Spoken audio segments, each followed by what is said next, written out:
بسم اللہ الرحمن الرحیم۔ السلام علیکم دوستو، دنیا بھر کی خبروں میں آج آپ سنیں گے، لیکن اس سے پہلے اگر ہو سکے تو لائک اور سبسکرائب کا بٹن ضرور دبا لیں، شکریہ۔ اسرائیل کے انتہائی دائیں بازو کے سخت گیر رہنما طویل عرصے سے ایران کے جوہری طاقت بننے کے امکان سے پریشان ہیں، اور 3 دہائیوں سے زائد عرصے سے یہ کہتے ہوئے نظر آئے کہ ایران چند ہفتوں میں ایٹم بم بنا لے گا۔ نیتن یاہو کے کئی بار جھوٹ بولنے کے باوجود بھی ان کے بیانات کو جس طرح سنجیدگی سے لیا جاتا ہے، اس کے لیے بھی خاص مہارت درکار ہے۔ اپنے غلط حساب کتاب کے باوجود نیتن یاہو نے اپنی ضد نہیں چھوڑی۔ ایران پر حملہ کرنے کے بعد قوم کے نام ویڈیو پیغام میں ان کا کہنا تھا کہ اگر ہم حملہ نہ کرتے تو 100% امکان تھا کہ ہم مارے جاتے۔ یہ پیغام دوستو 200 اسرائیلی جنگی طیاروں کے ایرانی فضائی حدود میں داخل ہونے اور سینکڑوں بم گرائے جانے کے چند گھنٹے بعد جاری کیا گیا۔ پرانی عادتیں دوستو بہت مشکل سے ختم ہوتی ہیں۔ نیتن یاہو کا وہی پرانا تھکا ہوا بیان کہ ایران کے پاس 9 ایٹم بم بنانے جتنا افسردہ یورینیم موجود ہے۔ نیتن یاہو کا کہنا تھا کہ ہم نے فیصلہ کیا ہے کہ ہم مزید انتظار نہیں کر سکتے، ہم خطے کی آخری حد کو چھو چکے ہیں۔ اکثر ماہرین میں یہ اتفاق رائے پایا جاتا ہے کہ ایران کے جوہری پروگرام کو ناکارہ کرنے میں اسرائیل تنہا ویسے بھی کوئی معنی خیز کامیابی حاصل نہیں کر سکتا۔ یہ اسرائیل کے بس کی بات ہی نہیں ہے۔ یہ خیال بڑے پیمانے پر دوستو اس لیے پایا جا رہا ہے کیونکہ ایران نے اپنے جدید یورینیم افسردگی کے سینیٹری فیوجز سینکڑوں میٹر زیر زمین رکھے ہوئے ہیں۔ اب یہ سمجھنے کے لیے دوستو 4 سٹار جنرل ہونے کی ضرورت نہیں ہے کہ ایران کو دی جانے والی دھمکی کا نتیجہ الٹ بھی ہو سکتا ہے۔ اسرائیل دوستو ایک بم ریاست ہے، یعنی اسے صرف ایک ایٹم بم سے ہی تباہ کیا جا سکتا ہے۔ اسی تناظر میں سپریم لیڈر آیت اللہ خامنئی کو ان کے دارالحکومت میں بمباری کے ذریعے جوہری پروگرام سے روکنا دانش مندی نہیں لگتی۔ جب دوستو 1991 کے موسم سرما میں سوویت یونین کا خاتمہ ہوا تو امریکہ کے پاس دنیا میں اپنے کردار کا کوئی واضح مقصد نہیں تھا۔ یہ ایک ایسی صورتحال تھی جس کا دنیا میں کسی بھی قوم نے پہلی بار سامنا کیا تھا۔ شاید دنیا پہلی بار حقیقی معنوں میں یک قطبی تھی۔ پھر سوچا گیا کہ اگر امریکہ کو عالمی سامراج کا تخت سنبھالنا ہے تو اسے مشرق وسطی کے وسیع ریگستانوں یعنی اس کے نیچے موجود تیل کے وسیع ذخائر پر کنٹرول حاصل کرنے کی ضرورت ہوگی۔ 1996 کے موسم گرما میں امریکہ نے اسرائیل کے اس وقت کے نو منتخب وزیر اعظم کے لیے پالیسی حکمت عملی کا ایک خاکہ تیار کیا۔ یہ نو منتخب وزیر اعظم ایک ابھرتے ہوئے سخت گیر شخص تھے جنہیں نیتن یاہو کے نام سے جانا جاتا ہے۔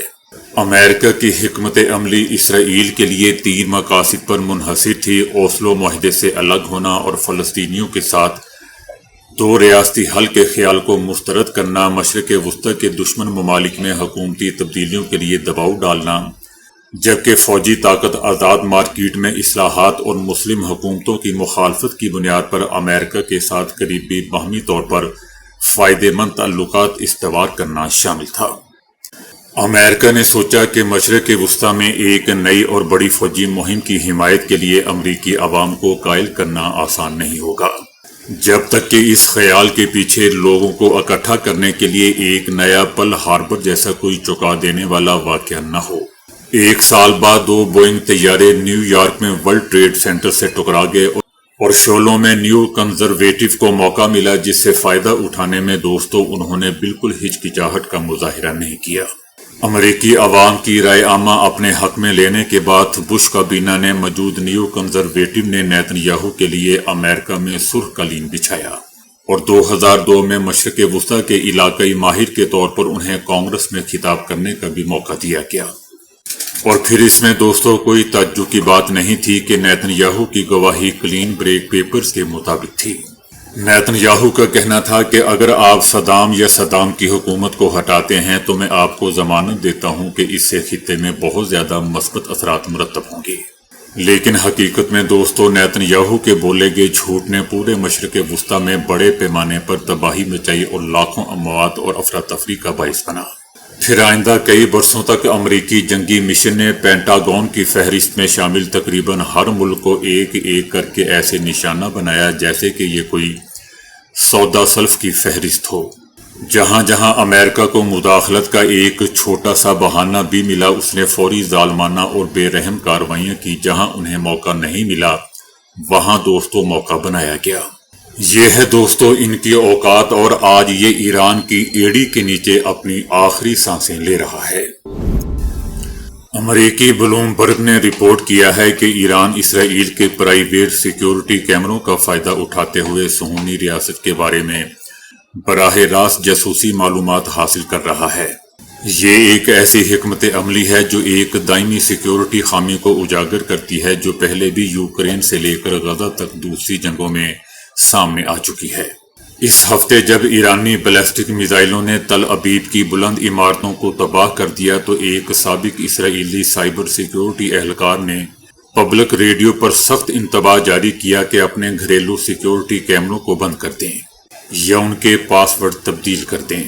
دوستو میرے خیال سے یہ صرف بکواس ہے، صرف اس لیے کہ اپنی تباہی دنیا تک یہ تصویر نہ پہنچ سکے۔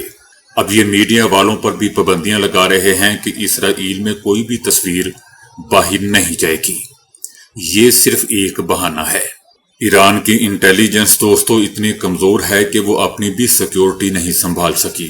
اتنے بڑے بڑے ملٹری لیڈر وہ شہید کروا چکی، اور یہ خنزیر کا بچہ اسرائیلی کیا بات کر رہا ہے۔ ویسے تو اچھی بات ہے کہ ایسا ہی ہو جیسا یہ سوچ رہے ہیں، لیکن میرے خیال سے یہ صرف ایک بہانہ ہے تاکہ اسرائیل میں تل ابیب سے کوئی بھی پکچر ویڈیو باہر نہ جا سکے۔ یہ صرف میڈیا پر پابندی لگانے کا ایک بہانہ تراش رہے ہیں۔ لیکن دوستو ان کو سمجھ نہیں ہے کہ جو اسرائیل میں دھواں اٹھے گا اس کا راستہ تو یہ نہیں روک سکیں گے۔ میڈیا کو روکتے ہیں، پکچر کو باہر جانے سے روکتے ہیں، ویڈیو کو روکتے ہیں۔ جو تباہی ہے یہاں جو ان شہروں کا ان کے شہروں سے دھواں اٹھے گا وہ اپنا راستہ خود ہی بنا لے گا۔ بہرحال اسرائیلی سائبر سیکیورٹی نے بھی تصدیق کی ہے کہ انٹرنیٹ سے منسلک کیمراز ایرانی جنگی منصوبہ بندی کے تحت تیزی سے نشانہ بنائے جا رہے ہیں۔ دوستو میں ان سے کہتا ہوں کہ اپنے سب کیمرے اتار لو اور پھر تماشا دیکھو۔ یہ دوستو بالکل ہی ایسا ہے جیسا کسی بچے کو کسی غلطی پر ماں باپ سے پھینٹی لگتی ہے تو وہ قسم قسم کے بہانے بناتا ہے۔ یہی حالت اب اسرائیل کی ہے۔ اسرائیل ایران کو چھوٹی سی ہٹ دیتا ہے تو ایران الٹے ہاتھ کا اتنے زور سے لپڑ لگاتا ہے۔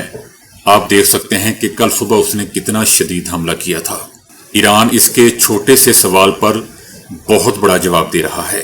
اسرائیل جو امریکہ کو جنگ میں گھسیٹنے کی کوشش کر رہا ہے، ٹرمپ نے 2 ہفتے دے دیے ہیں۔ دوستو لگتا ہے کہ 2 ہفتے اس لیے دیے گئے ہیں تاکہ اس کو اتنی پھینٹی لگ جائے کہ یہ ہمیں پکار بھی نہ سکے۔ مجھے لگتا ہے کہ ٹرمپ ایسا سوچ رہا ہے۔ اسرائیل رجیم کے اعلیٰ فوجی اہلکاروں نے اعتراف کیا ہے کہ ایرانی میزائلوں کا اپنے اہداف پر کامیاب حملہ کرنے کی شرح جو کہ مقبوضہ فلسطینی علاقوں میں ہوئی ہے، وعدہ صادق 1 اور 2 کے مقابلے میں 3 گنا بڑھ چکی ہے۔ تقریباً ہر 3 میزائلوں میں سے 2 میزائلیں اپنے ہدف کو نشانہ بنا رہی ہیں، بلکہ 3 گنا سے بھی زیادہ۔ اسرائیلی فوجی اہلکاروں کا کہنا ہے کہ اسرائیلی فوج پہلے 90% ایرانی میزائلوں کو روک لیتے تھے، اب 30% بھی روکے نہیں پا رہے۔ یاد رہے دوستو کہ ایرانی میزائلوں کی اعلیٰ کارکردگی اس وقت سامنے آئی ہے جب صہیونیوں نے امریکی اور اسرائیلی دفاعی نظام سمیت تمام وسائل استعمال کر لیے۔ ایران کے سابق وزیر خارجہ محمد جواد ظریف نے کہا ہے کہ ایران طے کرے گا کہ جنگ کیسے ختم کی جائے گی۔ سوشل میڈیا پر ان کا ایک پیغام وائرل ہو رہا ہے جس میں وہ کہہ رہے ہیں کہ حملہ آور کوئی بھی ہو، ایرانی قوم اسے ناک آؤٹ کر دے گی۔ ان کا کہنا تھا کہ نسل کش بزدل کو تو علم ہی نہیں ہے کہ اس نے کس چیز کا آغاز کر دیا ہے۔ جواد ظریف کا کہنا تھا کہ ایران نے 3 صدیوں میں کسی ملک پر کوئی حملہ نہیں کیا، مگر ایران نے ابھرنے کے ناقابل یقین قوت کا بھی اظہار کیا ہے۔ سابق وزیر خارجہ کا کہنا تھا کہ عمارتیں گرائی جا سکتی ہیں مگر علم کبھی تباہ نہیں کیا جا سکتا، خاص طور پر جب 9 کروڑ محب وطن اور مخلص لوگ موجود ہوں۔ ان کا کہنا تھا کہ ایران نے یہ جنگ شروع نہیں کی مگر یقیناً فیصلہ ایران ہی کرے گا کہ اسے ختم کیسے کیا جانا ہے۔ امریکہ کا کہنا ہے کہ ایران 2 ہفتوں میں جوہری ہتھیار بنا سکتا ہے، اس کو صرف سپریم لیڈر آیت اللہ خامنائی کی منظوری چاہیے۔ ایران کے پاس جوہری ہتھیار بنانے کے لیے سارے وسائل موجود ہیں اور وہ 2 ہفتوں میں جوہری ہتھیار بنا سکتا ہے۔ ایران نے کہا ہے کہ 10 کروڑ کی آبادی والا ایران ایک ایسے نظام کی طرف جارحیت کا نشانہ بن رہا ہے جو گزشتہ 2 سالوں سے فلسطین میں خوفناک نسل کشی کر رہا ہے اور جو ہمسایہ ممالک کی زمینوں پر قبضہ کر رہا ہے۔ ایران کا کہنا ہے کہ ایران اپنا دفاع کر رہا ہے اور وہ اپنی علاقائی سالمیت، قومی خود مختاری اور سلامتی کا پوری طرح دفاع کرنے کے لیے پرعزم ہے۔ ہم پر جاری سفارتی عمل کے دوران حملہ کیا گیا، ہمیں امریکہ میں ملنا تھا اور اپنے پرامن پروگرام کے لیے مسائل کا ایک بہت ہی پرامن حل تیار کرنا تھا۔ یہ سفارتکاری کے ساتھ غداری تھی اور بین الاقوامی قانون اور امریکہ کی بنیادوں پر ایک ضرب تھی۔ ایران کا کہنا ہے کہ اسرائیلی جارحیت رکنے تک مذاکرات بے معنی ہے، دفاعی میزائل پروگرام پر کسی سے کوئی بات نہیں کریں گے۔ اسرائیلی جرم میں شریک امریکہ سے بات کے لیے بھی ہمارے پاس کچھ نہیں بچا۔ اسرائیلی عوام میں بڑھتے خدشات اور دباؤ کے باعث امریکی صدر ٹرمپ سے مطالبہ کیا جا رہا ہے اسرائیل کی طرف سے کہ وہ کام کو مکمل کریں، یعنی ایران پر فیصلہ کن حملہ کریں تاکہ جنگ جلدی ختم ہو۔ اسرائیلیوں کو خدشہ ہے کہ اگر امریکہ نے براہ راست ایران پر حملہ نہ کیا تو یہ جنگ ایک طویل اور تھکا دینے والی جنگ میں تبدیل ہو جائے گی، جو نہ صرف مہنگی بلکہ ناقابل برداشت بھی ہوگی۔ دوستو، ان الو کے پٹھوں کو پتہ ہی نہیں ہے کہ اگر امریکہ اس جنگ میں شامل ہو گیا تو یہ جنگ اور زیادہ طویل ہوگی۔ ان کی ذہنی حالت کا دوستو آپ اندازہ کر لیں کہ ایران نے ان کو پھینٹی لگا کر ان کی ذہنی حالت کیا کر دی ہے۔ ان کی سوچنے سمجھنے کی صلاحیت بھی ختم ہو چکی ہے۔ ساری دنیا کہہ رہی ہے، دنیا کے بڑے بڑے تجزیہ کار کہہ رہے ہیں کہ اگر امریکہ شامل ہو گیا تو یہ جنگ بہت لمبی چلے گی۔ بہرحال دوستو، ایک بات تو طے ہے کہ جنگ لمبی چلے یا شارٹ، اسرائیل کا ستیہ ناش ہو چکا ہے، جو باقی بچا ہے وہ بھی ہو جائے گا۔ ان خدشوں کا اندازہ دوستو تل ابیب کی سڑکوں پر لگے ان بل بورڈ سے بھی لگایا جا سکتا ہے جن میں امریکی صدر سے صاف الفاظ میں مطالبہ کیا جا رہا ہے کہ فنش دا جاب، یعنی کام مکمل کرو۔ دوستو، اب ان اسرائیلیوں کو پتہ ہی نہیں ہے کہ صدر ٹرمپ کتنا کنجوس بندہ ہے۔